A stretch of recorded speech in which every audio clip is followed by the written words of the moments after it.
ఢిల్లీలో పవన్ కళ్యాణ్ షర్మిల సీక్రెట్గా భేటీ కాబోతున్నారా? ఈ విషయాన్ని సోషల్ మీడియా వేదికగా చేసుకొని జగన్ టీం లీక్ చేసిందా అంటే అవుననే సమాధానం ఇస్తున్నారు కొంతమంది రాజకీయ విశ్లేషకులు. ఇక ఇదే అంశానికి సంబంధించి మనతో మాట్లాడేందుకు ప్రముఖ రాజకీయ విశ్లేషకులు జగదేవ్ గారు మనతో ఉన్నారు. ఆయనతో మాట్లాడదాం. సార్ నమస్తే అండి. నమస్తే అండి. ఢిల్లీ వేదికగా చేసుకొని పవన్ కళ్యాణ్ గారు అలాగే షర్మిల గారు సీక్రెట్గా భేటీ కాబోతున్నారని ఈ విషయాన్ని సోషల్ మీడియా వేదికగా చేసుకొని జగన్ టీమే లీక్ చేసింది అంటూ కూడా ఇప్పుడు కొంతమంది జనసేనానికి సంబంధించినటువంటి టీం భావిస్తోంది. ఈ నేపథ్యంలో అసలేంటి ఈ వార్తలో వాస్తవం ఉందా? అంటే జనవరి 4వ తేదీన షర్మిల గారు అలాగే 5వ తేదీన పవన్ కళ్యాణ్ గారు ఢిల్లీ పయనమవబోతున్నారు. ఈ నేపథ్యంలోనే ఇటువంటి వార్తలు వచ్చాయా లేదా నిజంగానే సీక్రెట్గా భేటీ కాబోతున్నారా అంటే ఏం చెప్తారు? అంటే వాస్తవానికి ఈవిడ వెళ్ళే పని ఒకటి, ఆయన ఒక పని మీద వెళ్తున్నారు. కానీ ఇద్దరు వెళ్ళే కోఇన్సిడెన్స్ ఉంటుంది. ఎందుకంటే అంతా ఆంధ్ర భవను, తెలంగాణ భవను వీటి మీద కలిసి అక్కడెక్కడ కలిసి అటు కాంగ్రెస్ అధిష్టానం ఇక్కడ బీజేపీ అధిష్టానంతో కలిసి ఆ పెద్దలతో కలిసి తిరగడమే పనిలో ఉంటాయి. కాబట్టి ఎక్కడైనా తారసపడితే తారసపడవచ్చు. కానీ వాస్తవానికైతే అది ఎంతవరకు నిజం అనేది నాకు తెలియదు. బట్ నాకున్న ఇన్ఫర్మేషన్ ఏంటంటే షర్మిల గారు పీసీసీ చీఫ్గా ఆంధ్రాకి నియమితులు అవుతున్నారనే వార్త కన్నా ఆవిడ ఇక్కడికి వస్తే ఇంకాస్త ఇబ్బందులు ఎదుర్కోవాల్సి వస్తుంది. సొంత అన్న మీదే ఖచ్చితంగా విసురులు కానీ బురద జల్లడం కానీ చేయాలి. ఎందుకంటే షర్మిల గారే ఈరోజు ప్రెస్ ముందుకు వచ్చేసి కన్ఫర్మ్ చేసేసారు, నేను 4వ తేదీన ఢిల్లీ పయనం కాబోతున్నాను, వైఎస్ఆర్టీపీని కాంగ్రెస్లో విలీనం చేయబోతున్నాను చేశారు. అలాగే నాకు ఏఐసిసి ప్రధాన కార్యదర్శిగా అలాగే ఏపీ పిసిసి ప్రెసిడెంట్గా అవకాశం ఇచ్చారు, అంటే ఒక ఆఫర్ ఇచ్చారు. దాని మీద నేను ఇప్పటివరకు అయితే నిర్ణయం తీసుకోలేదు, నేను ఢిల్లీ పర్యటన తర్వాతే నిర్ణయం తీసుకుంటా అంటూ కూడా ఆవిడ క్లియర్గా ఈరోజు కుండబద్దలు కొట్టారు. కానీ వాస్తవానికి ఏంటంటే ఒకవేళ ఇక్కడ కాంగ్రెస్గా వస్తే కాంగ్రెస్ని ఓ మోస్తరుగా లేపడానికి కొంత ఓటు బ్యాంక్ పెంచుకోవడానికి ఉపయోగపడుతుందే తప్ప మెజార్టీ వస్తుంది లేదంటే ఒక 5-10 సీట్లు గెలుచుకునేంత స్థాయి అయితే ఉండదని నా అభిప్రాయం ప్రస్తుతానికి. ఎందుకంటే కాంగ్రెస్ ఎంత ఇబ్బంది పెట్టింది, ఎంత అన్యాయం చేసిందనే విషయం ప్రజలు ఇంకా జీర్ణించుకోలేకపోతున్నారు ఆంధ్ర ప్రజలు. మరోవైపు బీజేపీ కూడా తాత్సారం చేస్తూ స్పెషల్ ప్యాకేజీలు కాదు, స్పెషల్ స్టేటస్లు కాదు, ప్రాజెక్టులు కాదు, ఏమీ చేయలేదు.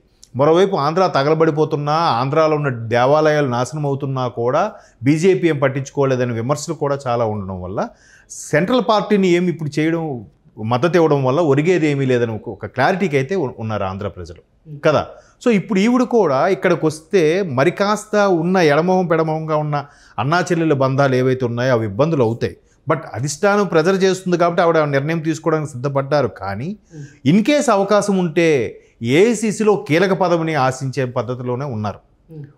అలాగ అవుతూనే మరోవైపు వైఎస్ఆర్టీపీ శ్రేణులు కూడా కొంతమంది ఆ శ్రేణులు మాట్లాడుకునే విషయం ఏంటంటే ఆవిడ తెలంగాణలో ఒక కీలకమైన నియోజకవర్గం నుంచి పోటీ చేసే అవకాశాలు కూడా లేకపోలేదు. అంటే నాకు కొంతమంది మిత్రులు చెప్పిన విషయం ఏంటంటే నల్గొండ సీట్ని ఎక్స్పెక్ట్ చేస్తున్నారు అన్నట్టుగా కూడా ఏదో చూచాయిగా ఉన్న వార్తలు. మేబీ అందుకు మళ్ళీ రిక్వెస్ట్ కోసం వెళ్తున్నారేమో కూడా అనుకోవచ్చు కదా. ఈరోజు అయితే కుండబద్దలు కొట్టినట్టు చెప్పారు. అది ఏది కుండబద్దలు కొట్టినా అక్కడ వైసీపీకే నష్టం అనేది జరుగుతుంది. బట్ కుటుంబంలో అన్నాక ఎన్ని అనుకున్న వాళ్ళు ఒకటే కుటుంబంలో అన్నీ కలుస్తుంటారు, మళ్ళీ చేస్తూ ఉంటారు. కాబట్టి రేపు పొద్దున ఆవిడ వాళ్ళ అబ్బాయి పెళ్ళి కూడా ఉంది. సో అక్కడైనా కలవాల్సి తప్పదు. సో అందుకు రిలేషన్స్లో ఇంకొంచెం కాస్త ఎడమొహం పెడమొహం అయిపోయి ఇబ్బందులు పడతాయి. రేపు పొద్దున్న పంపకాల్లో కూడా ఇబ్బందులకు జరిగే అవకాశాలు ఉన్నాయనే నేపథ్యంలో ఈవిడ మరలా వెళ్తున్నారని ఒక వార్త. ఓకే. ఇకపోతే పవన్ కళ్యాణ్ గారు ఏంటంటే మొన్న రీసెంట్గా బీజేపీకి ఒక లేఖ రాశారు. లేఖ రాసినప్పుడు లేఖలో ఏం చెప్పారు, ఇక్కడ జరిగిన ఆగడాల గురించి, ఇక్కడ జరుగుతున్న అన్యాయాల గురించి ఆంధ్రాలో ఇంకా మీరు పట్టించుకోరా అన్నట్టుగా, అసలు ఇంత జరుగుతున్న ఇన్ని స్కాములు అవుతున్నా కూడా ఇంకా బెయిల్ మీద బయట తిరగడం ఏంటి, ఇంకో సిబిఐ ఎంక్వైరీ ఏం లేవా అనే ఉద్దేశంలో ఆయన ఒక లేఖ రాశారు.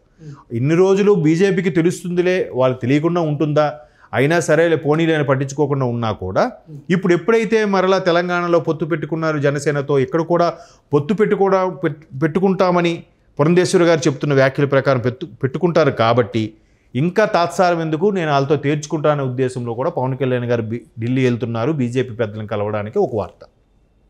సో వీళ్ళిద్దరూ ఎక్కడైనా కలిసి మాట్లాడుకోవచ్చు, అంత వైరం ఏం లేదు. పవన్ కళ్యాణ్ గారితో పవన్ కళ్యాణ్ ఎప్పుడు ఆవిడ విమర్శించలేదు, ఈవిడ కూడా ఆయన గురించి ఎప్పుడు భేదాభిప్రాయాలు గట్రా ఎక్కడ ప్రదర్శించినట్టు కూడా లేదు.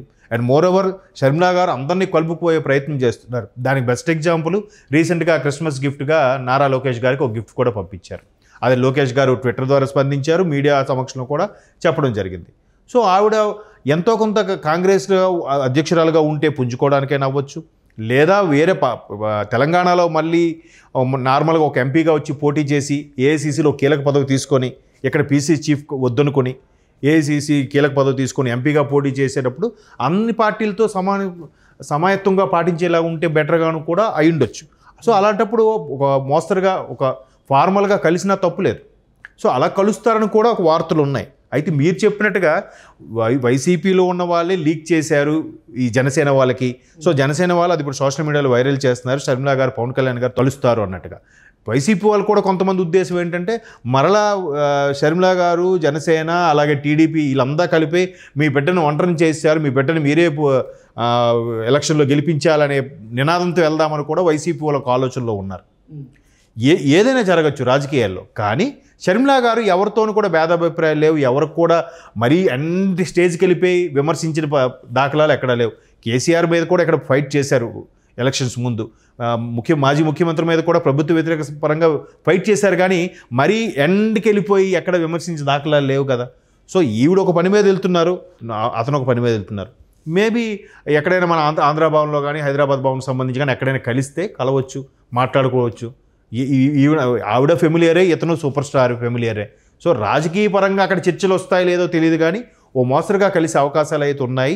దాన్ని వైసీపీ వాళ్ళు ఎందుకు ఇలా లీక్ చేసి జనసేనకు లీక్ చేశారనే విషయం అంత పూర్తి స్థాయి ఇన్ఫర్మేషన్ అయితే నా వరకు లేదు. ఇలా కూడా ఒక రాజకీయ వ్యూహంగా మనం భావించవచ్చా? మరి అయ్యుండొచ్చు. అసలు కలుస్తారో లేదా అనేది ఇప్పటి వరకు క్లారిటీ లేదు, కానీ కలుస్తారనేటువంటి ప్రచారం అయితే ఇప్పుడు సోషల్ మీడియాలో కోడైకి వస్తుంది. ఈ నేపథ్యంలో అసలు అంటే వైసీపీ వాళ్ళు ఇలా చేయడానికి కారణం అదొక రాజకీయ వ్యూహమా, లేకపోతే ఎలా చూడాలి? రాజకీయ వ్యూహం అన్నా కన్నా వైసీపీలో కూడా చాలామంది అందులో ఉంటూనే అందులోంచి ఎప్పుడు బయటకు వద్దామనే ఉద్దేశంలో కూడా ఉన్నాడు అనిపిస్తుందండి. ఎందుకంటే ఈవెన్ షర్మిలా గారు కూడా టీడీపీ జనసేనతో కూడా కలిసిపోతే ఇంకేముంది డిసైడెడ్, ఇంకా ఒక్క 1% కూడా ఛాన్స్ లేనట్టే కదా వైసీపీకి నెక్స్ట్ ఎలక్షన్స్లో. మేబీ అలా కూడా వెక్స్ అయిపోయి వీళ్ళే బయటపడలేక అలా ప్రచారం చేస్తున్నారేమో కదా, అలా కూడా అనుకోవచ్చు కదా. సో షర్మిలా గారు కూడా ఎవరిని తప్పు పట్టే ఉద్దేశం కాదు, అందరితో కలుపుపోతున్నారు. మన లోకేష్ గారికి ఇచ్చినప్పుడే మనకు అర్థమైంది అక్కడ అంటే ఎంత జోవియల్గా ఫ్రెండ్లీగా ఎవరైనా విమర్శలు చేశారు ఎంతవరకు, బట్ ఆమె గిఫ్ట్ పంపించింది. ఈయన కూడా అంతే ఇదిగా అంతే మెచ్యూర్డ్గా తప్పకుండా గిఫ్ట్ తీసుకున్నారు, రిసీవ్ చేశారు, అది ఓపెన్గా రెస్పాండ్ అయ్యారు, ట్విట్టర్ ద్వారా కూడా చెప్పారు. సో ఇప్పుడు పవన్ కళ్యాణ్ గారు కూడా అందరినీ కలుపుకోయే తత్వమే కాబట్టి కలవచ్చు. ఇది కలిస్తే వైసీపీకి ఇంకా మైనస్సే అవుతుంది. వైసీపీలో ఉండే వాళ్ళు లీక్ చేస్తున్నారంటే వాళ్ళకి అందులో ఉండడం ఇష్టం లేక, బయటికి రాలేక, ఉండలేక, ఎమడలేక ఇలా బయటకు లీక్ చేస్తున్నారేమో అని నేను అనుకుంటున్నాను.